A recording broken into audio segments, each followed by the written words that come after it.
Welcome to the Heart of a Viking. These are art projects taught by the elementary art teachers from the Cape Henlopen School District in Delaware.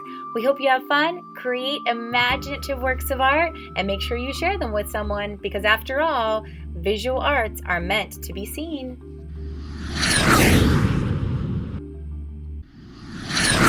Good day, Cape artists, and welcome back to another episode of The Heart of a Viking.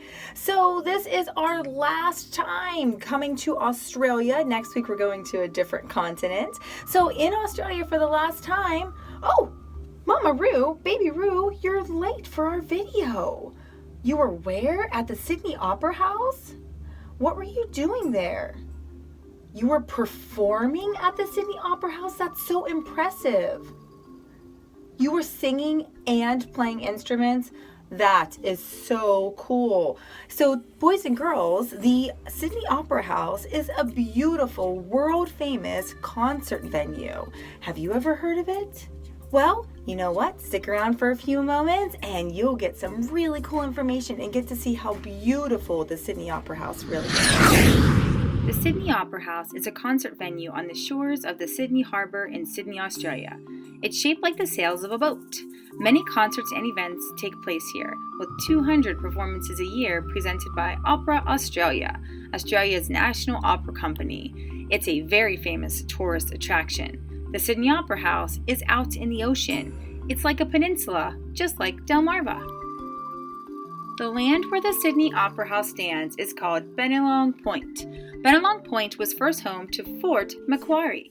The fort was built in 1817 and knocked down in 1901. In 1902, the Fort Macquarie Tram Depot was opened at Bennelong Point. The depot was then demolished in 1958. Then, the Sydney Opera House was built at the same spot and the work began on it in 1959. The architect Bjørn Utzon won a design competition in 1958. Utzon left the project in February '66 because the government stopped paying him. The building finally opened on October 20th, 1973. The project was completed 10 years later and the cost was more than 14 times the original budget. In 2001, Utzon was invited back to restore the building to be more like his original design. For the Vivid Live Music Festival, the Sydney Opera House got a digital makeover. The project involved lighting the building's sails with video, turning its surface into a crazy light show. The projected images include dancing colors and transforming shapes, and even a few video game sequences. Wow, the Sydney Opera House sure is beautiful and unique, and I can't help noticing all the shapes that are hidden in the architecture. Did you notice all the squares, rectangles, triangles, and even some organic shapes? If you did, drawing the Opera House will be super easy for you. Let's give it a try. Aussie artists, this is our last work of art inspired by the continent of Australia. So today we're making our version of the sun setting behind the Sydney Opera House. All right, so what we're going to need to get that done is a water bottle filled with some water. We're going to be needing a Sharpie marker, a permanent marker, a pencil, and some washable markers. It does not matter what brand. What matters is that it's not permanent, but instead washable. And a piece of art paper. I'm going to use the kind of paper that comes out of a printer today. Any kind of art paper would work just fine for this, and so will this. This will be beautiful too. And then today I'm actually going to be using a piece of newspaper to protect my area because I'm going to be doing some coloring and using the water bottle to spray, and I don't want the water and art supplies to get all over my tabletop. So I'm going to use a piece of newspaper as my table protector. Okay, so to get started, I'm going to take my piece of drawing paper and I'm actually going to fold it in half this way. So I'm taking the bottom to the top, lining that up nice and even, and pressing that down. Now this fold is going to become the horizon line, and that's a word that we all should know. Remember that the horizon line separates the sky from the land. Now, as you hopefully learned from the video before this, the Sydney Opera House is actually on a peninsula. So to begin drawing my Sydney Opera House, I'm going to draw the piece of granite that the Sydney Opera House is sitting on. So I'm drawing that as a rectangle right here above the fold, which was your horizon line. So I also mentioned that there's a lot of shapes in this project. So there's our first one. That's my rectangle. So now I'm going to build on this. I'm going to draw another rectangle that goes just about here. I went about halfway across my first rectangle. Now on this side, I'm going to drop it down twice before I get to the bottom. It's almost like somebody took a little chunk out of that corner there.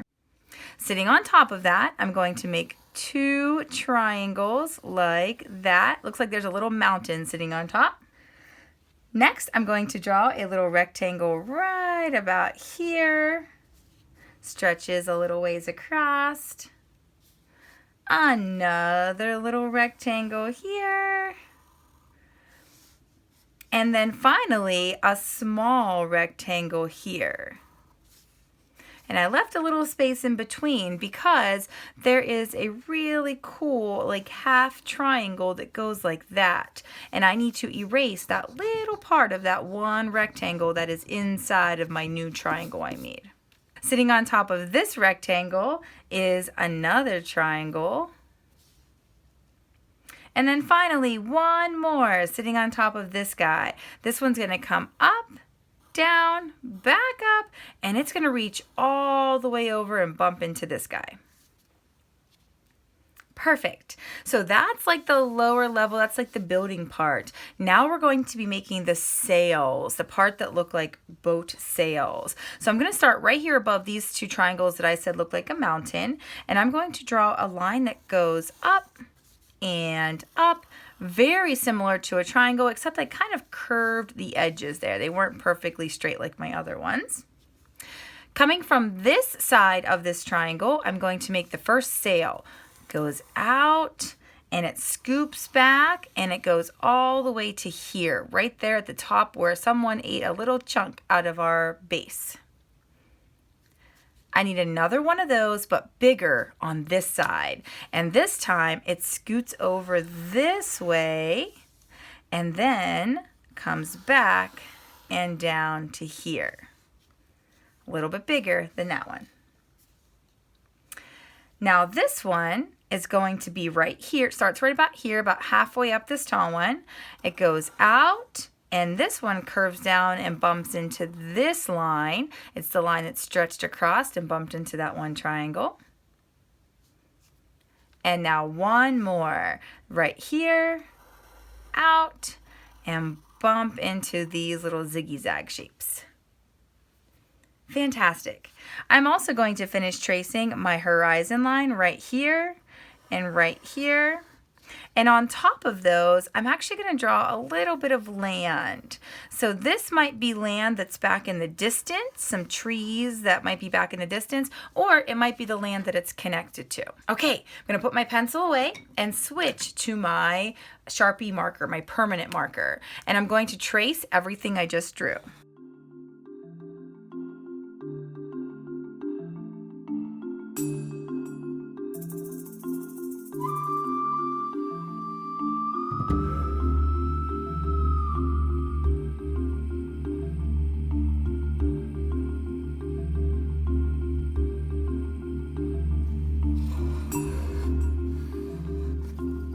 Okay, and I always like to encourage the artists that I work with to take a moment with an eraser and erase the pencil lines that you didn't quite trace with your Sharpie marker. Okay, we're ready to color. So there are a few colors that I want you to use the same as me, and then you'll have some choices for the other colors. The ones I'd like for you to do the same as me are the colors that are on the Sydney Opera House. So we're going to be using a brown, any kind of brown that you have, to color all of the first shapes that we made. So all of this part that I said was the base of the building, not the sails. and I'd like for you to color them pretty solid.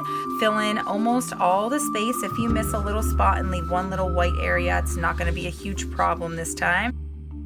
Okay, I'd like for you to use green for the trees.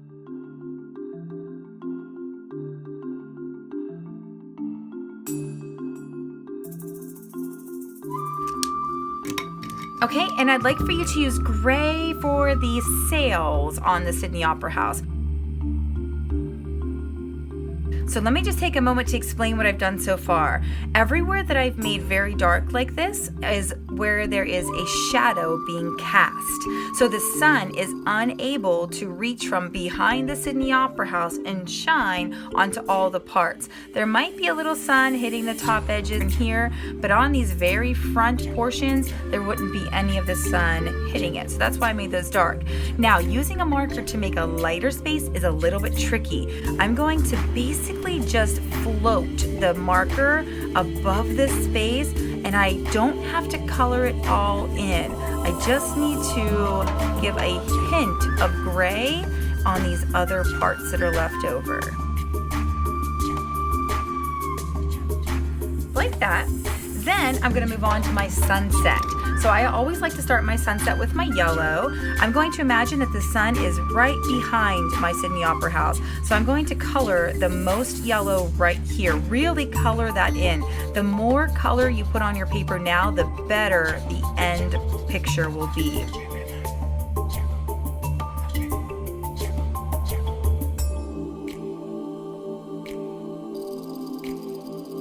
Okay. So now I'm going to do some blending with markers. Tricky to do, but what I'm going to do is I'm going to let my color, my orange, really color in, and where there's yellow already, press softer and just let the orange kind of leak a little bit into the yellow.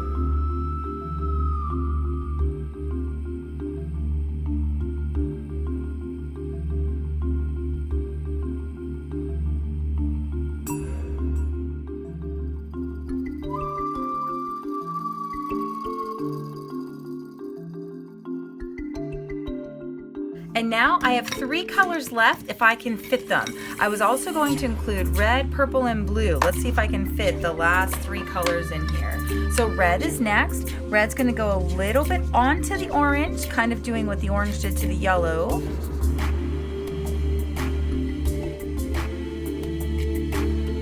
Add some purple.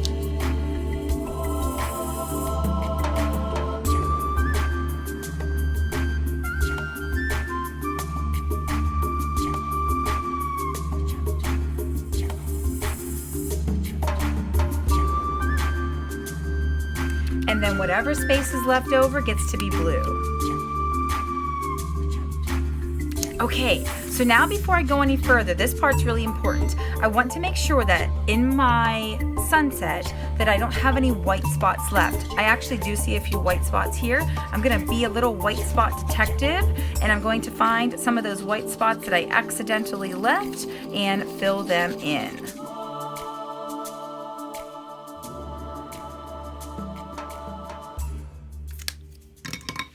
Okay, all right, I think I've colored everything.